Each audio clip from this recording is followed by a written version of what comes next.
On va voir ensemble 5 clés qui vont vous permettre d'obtenir la puissance mentale de Michael Jordan.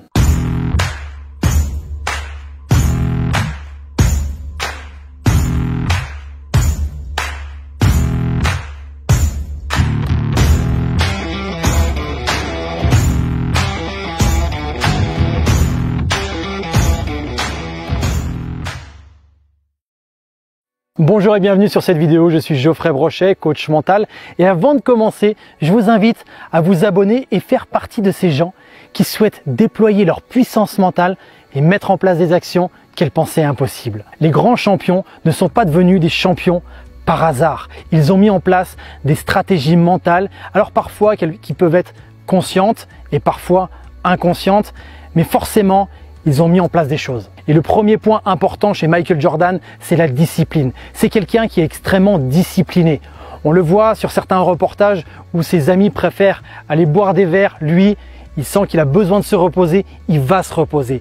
Il ne laisse rien au hasard, que ce soit sa préparation physique, sa préparation mentale ou sa préparation technique, chaque point est scrupuleusement respecté, chaque point est scrupuleusement amélioré et perfectionné en permanence. Il est très discipliné. Le deuxième point qu'on peut remarquer sur les stratégies mentales de Michael Jordan, c'est qu'il reconnaît ses faiblesses.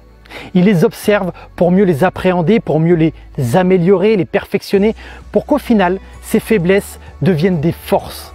Et là maintenant, posez-vous cette question dans votre quotidien, dans votre vie. Quelle faiblesse vous pourriez améliorer? Quel est votre point faible que vous pourriez remonter pour qu'il devienne un point fort, quelque chose qui puisse vous aider à avancer? Le troisième point qui m'a vraiment impressionné chez Michael Jordan, c'est sa capacité à se distraire. On le voit avant un match important, il est du genre à aller rigoler avec certaines personnes, il est du genre à faire des blagues avec des femmes de ménage. Et bref, il est vraiment à jouer du piano. On le voit, il se distrait complètement et il s'en justifie.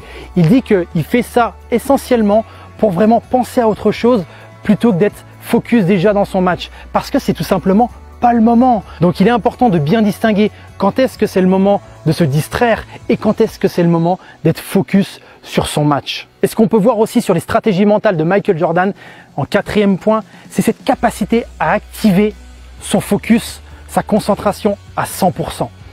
Lorsqu'il est dans le match, ou plutôt quelques minutes avant de rentrer dans le match, et lorsqu'il est dans le match, il est focalisé sur lui-même, il est focus sur ses coéquipiers et il est focus sur ses adversaires. Finalement, la foule, elle n'existe même pas. Il est juste focalisé sur cet objectif de faire son meilleur basketball.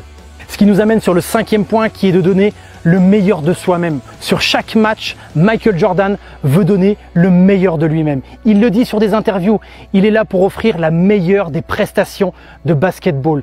Lui, c'est un souci permanent de toujours s'améliorer, de toujours sortir de cette zone de confort, de toujours aller de l'avant. Donc ça, c'est extrêmement intéressant à quel point, oui, il veut gagner, mais il n'est pas focalisé sur la fin du match, il est focalisé sur chaque moment présent. Et sur certains interviews, on l'entend parler de ce fameux moment présent parce que lorsqu'il est avant-match, il profite de cet avant-match pour se distraire, mais quand il est dans le match, il est à fond dans son match. Et ça, moi, je vous invite vraiment à le faire dans votre quotidien. Lorsque vous êtes avec un ami, soyez à 100% avec votre ami plutôt que d'être à 30% avec votre ami et à 70% par exemple sur votre smartphone. Quand vous êtes au travail, soyez à 100% au travail. Quand vous êtes en famille, soyez à 100% en famille. Bref, le but du jeu, c'est vraiment d'être à 100% dans ce que l'on fait pour pouvoir en profiter pleinement.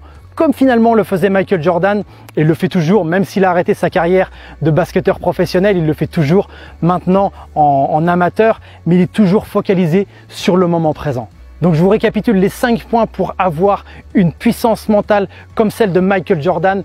Le premier point, c'est d'être discipliné. Le deuxième point, c'est de reconnaître ses faiblesses pour pouvoir les transformer en points forts. Le troisième point, c'est d'être capable de se distraire quand c'est le moment de se distraire. Le quatrième point, c'est d'être capable d'activer sa concentration, son focus sur demande. Et ça, forcément, il faut s'entraîner à le faire. Et enfin, le cinquième point, c'est avoir cette volonté de toujours s'améliorer, peu importe le domaine, que ce soit professionnel, que ce soit personnel.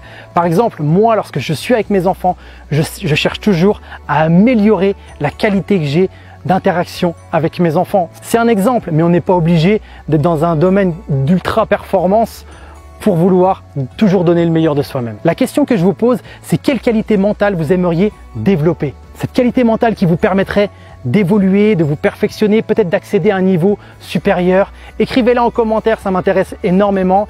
J'espère que cette vidéo vous a plu. N'hésitez pas à la liker, à la partager un maximum parce que peut-être que des personnes auraient besoin d'entendre ce que j'ai dit dans cette vidéo. Quoi qu'il en soit, prenez soin de vous, prenez soin de vos proches et je vous dis à très vite. Bye tout le monde.